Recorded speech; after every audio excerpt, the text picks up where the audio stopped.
আল্লাহর নবী বলে উম্মত এই কোরআনের জন্য আমি তায়েফের ময়দানে রক্ত দিয়েছি, উহুদের ময়দানে দান মোবারক শহীদ করেছি, একমাত্র এই কোরআনের জন্য। আল্লাহর নবী খন্দকের প্রান্তরে নবীজি 3 দিন পর্যন্ত কিছু খায় না। কয়দিন? আরো জোরে বলুন।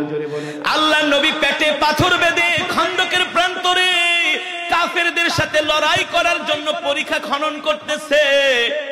একজন সাহাবী দৌড়ে আসছে, ওগো আল্লাহর নবী আনা জাইউন জিদ্দান, নবীজি আমি অনেক ক্ষুধার্ত, আমি অনেক ক্ষুধার্ত।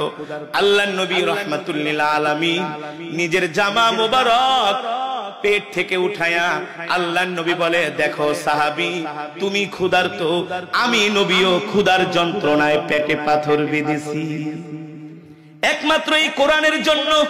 ঠিক কিনা বলেন? আল্লাহর নবী একমাত্র এই কোরআনের জন্য এত কষ্ট করেছে। আজকে আমরা মুসলমান সন্তানেরা সেই কোরআন পড়ি না, কোরআন শিখি না, কোরআন শিখতেও চাই না। আল্লাহর নবী একদিন রাস্তা দিয়ে হেঁটে যাচ্ছেন, সাহাবী আবু মুসা আশআরী রাদিয়াল্লাহু তাআলা আনহু কোরআনুল কারীমের তেলাওয়াত করতেছে মসজিদে নববীতে বসে। নবীজির কানের মধ্যে কোরআনের তেলাওয়াতের আওয়াজ গেল। আল্লাহ নবী জায়গার মধ্যে দাঁড়ায় গেছে, সুবহানাল্লাহ বলেন। সাহাবীদের কেউ বলতেছেন, ও সাহাবীরা তোমরাও দাঁড়ায় যাও। সাহাবী আবু মুসা আশআরী রাদিয়াল্লাহু তাআলা আনহু কোরআনুল কারীমের তেলাওয়াত করতেছি, আল্লাহর নবী রাহমাতুল লিল আলামিন দাঁড়িয়ে দাঁড়িয়ে কোরআন শুনতেছে, সুবহানাল্লাহ। নবীজির সাথে বিশাল সাহাবাদের একটা দল, একটা কাফেলা। আল্লাহ নবী বললেন, সাহাবীরা তোমরা যে যেখানে আছো, হয় দাঁড়ায় না হয় বসে, তোমরা কোরআনের তেলাওয়াত শ্রবণ করো, সুবহানাল্লাহ। আল্লাহ নবী তেলাওয়াত শ্রবণ করতেছে, আর জিজ্ঞেস করলেন, এত সুন্দর করে কে কোরআন পড়ে? সাহাবীরা উত্তর দিলেন, ওগো আল্লাহর নবী আপনার প্রিয় সাহাবী আবু মুসা আশআরী কোরআন পড়তেছি। নবীজি বললেন, সাহাবীরা রে, আমার সাহাবীর তেলাওয়াত তো অনেক সুন্দর। হাদিসের মধ্যে আসছে, সাহাবী আবু মুসা আশআরী যতক্ষণ পর্যন্ত কোরআনুল কারীমের তেলাওয়াত করেছেন, আল্লাহর নবী ততক্ষণ পর্যন্ত দাঁড়িয়ে দাঁড়িয়ে তেলাওয়াত শ্রবণ করেছে, দাঁড়িয়ে দাঁড়িয়ে। তার মানে কি, আপনারা যারা কোরআন শুনতে আসছেন আপনাদের ঈমানের পাওয়ার আছে।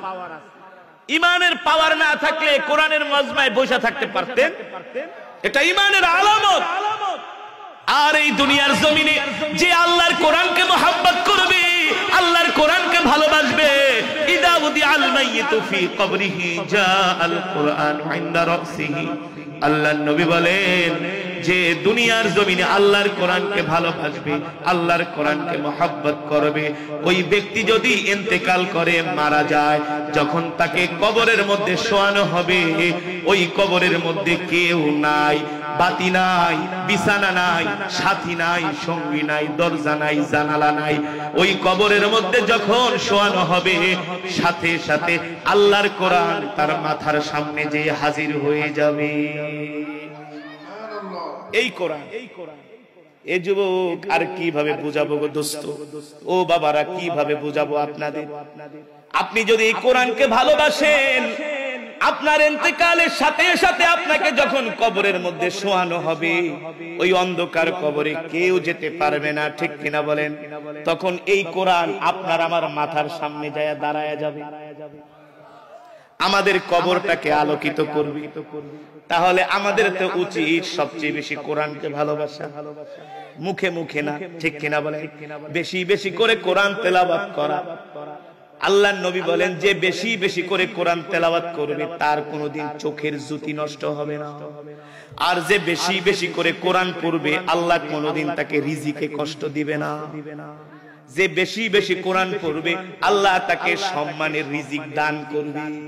আজকের মাহফিল থেকে একটা কথা ভালো করে শুনে যাও, আল্লাহ তাআলা কোরআন এমনি এমনি নাজিল করে নাই রে বন্ধু, ঠিক কিনা বলেন?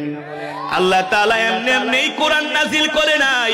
এই কোরআন শুধু খতম করার জন্য নাজিল হয় নাই। কথা কয় না কেন? এই কোরআন শুধু ঝাড় ফুঁক দেওয়ার জন্য নাজিল হয় নাই। এই কোরআন শুধু পানি পড়া দেওয়ার জন্য নাজিল হয় নাই। এই কোরআন শুধু দোকান উদ্বোধন করার জন্য নাজিল হয় নাই। কথা বলেন। 5 মিনিট কোরআন তেলাওয়াত দিয়া সংসদ অধিবেশন শুরু হবে, আর পুরা সময় কোরআনের বিরুদ্ধে অবস্থান নিবে। এই কারণে কোরআন নাজিল হয় নাই। ঠিক কিনা বলেন? বাপ মরে যাবে, 40 দিন পরে 10 জন ইমাম দাওয়াত দিয়া 10টা গরু জবাই করায়া ইউনিয়নের 10,000 মানুষকে খাওয়াবে।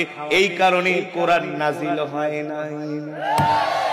সুন্দর একটা সাদা কাপড় দিয়া কোরআনটাকে পেঁচায়া ঘরের আলমারির মধ্যে রেখে দিবেন, এই কারণে কোরআন নাজিল হয় নাই।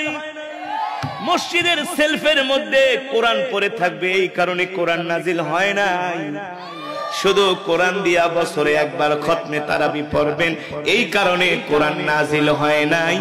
আল্লাহ তাআলা কোরআন নাজিল করেছেন আল্লাহর নবীর উপরে, আর আল্লাহ তাআলা ডাক দিয়া বলছেন আলা লাহুল খালকু ওয়াল আমর তাবারাকাল্লাহু রাব্বুল আলামিন। নবী মক্কার কাফেরদেরকে বলে দেন, মক্কার কাফেরেরা কোরআনের দাওয়াত পছন্দ করে না, মক্কার কাফেরেরা কোরআনের কথা পছন্দ করে না, মক্কার কাফেরেরা কোরআনের আইন মানতে চায় না, কোরআনের বিধান মানতে চায় না। আপনি মক্কার কাফেরদের সামনে বলে দেন আলা লাহুল খালকু ওয়াল আমর তাবারাকাল্লাহু রাব্বুল আলামিন। এ মক্কার কাফেররা শুনে রাখো, আমি আল্লাহর পয়গম্বর মুহাম্মদ সাল্লাল্লাহু আলাইহি সাল্লাম আজ থেকে ঘোষণা করতেছি, আসমান যার আইন চলবে তা, জমিন যার বিধান চলবে তা। জমিন কার? আসমান কার? জমিন কি আমেরিকার প্রেসিডেন্ট সৃষ্টি করছে নাকি? এই জমিন কি রাশিয়ার প্রেসিডেন্ট বানাইছে নাকি? পৃথিবীতে জ্ঞান বিজ্ঞানের প্রযুক্তির দিক থেকে চায়না এত এগিয়ে, এই আসমানগুলো চায়না বানাইছে নাকি? ওর 14 গোষ্ঠীরও আসমান বানানোর ক্ষমতা নাই। আসমান বানানো তো দূরের কথা, ওর 14 গোষ্ঠীও কোনোদিন আসমানের ধারে কাছেও যেতে পারবে না। ঠিক কিনা বলেন? এই পর্যন্ত পৃথিবীর বড় বড় বিজ্ঞানীরা কত কিছু আবিষ্কার করলো, এখন পর্যন্ত তারা প্রথম আসমানে যেতে পারে নাই, পারবেও না। ঠিক কিনা বলেন?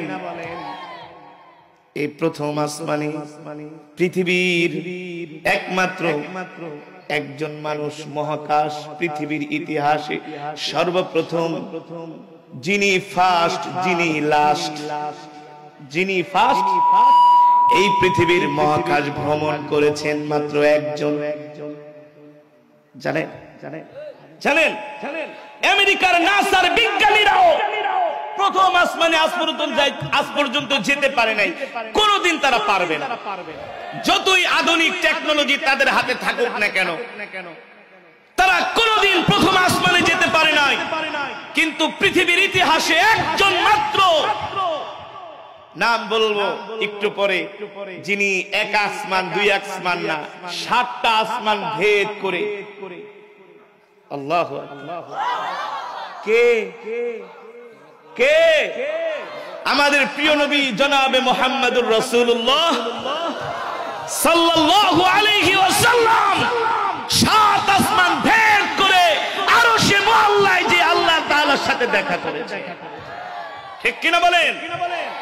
প্রথম আসমানের থেকে দ্বিতীয় আসমানের থেকে প্রথম আসমানের আয়তন কেমন? আল্লাহর নবী বলেন সাহারা মরুভূমির ভিতরে, কোথায় যদি একটা আংটি ফালানো হয়, আংটির কোন অস্তিত্ব খুঁজে পাওয়া যাবে? সুবহানাল্লাহ বলেন। এই মুসলমান শোনো, আমার রব কত বড়, তার ক্ষমতা কত বড়, সেই রবের কালাম থেকে আমি তেলাওয়াত করেছি। ইয়াসিনুল কুরআনিল হাকিম, এই কোরআন হলো বিজ্ঞানময় কিতাব। আজকে এই কোরআন ছেড়ে দেওয়ার কারণে আমরা মুসলমানরা ধ্বংস হয়ে যাচ্ছি। কথা কন, ধ্বংস হচ্ছি কি হচ্ছি না?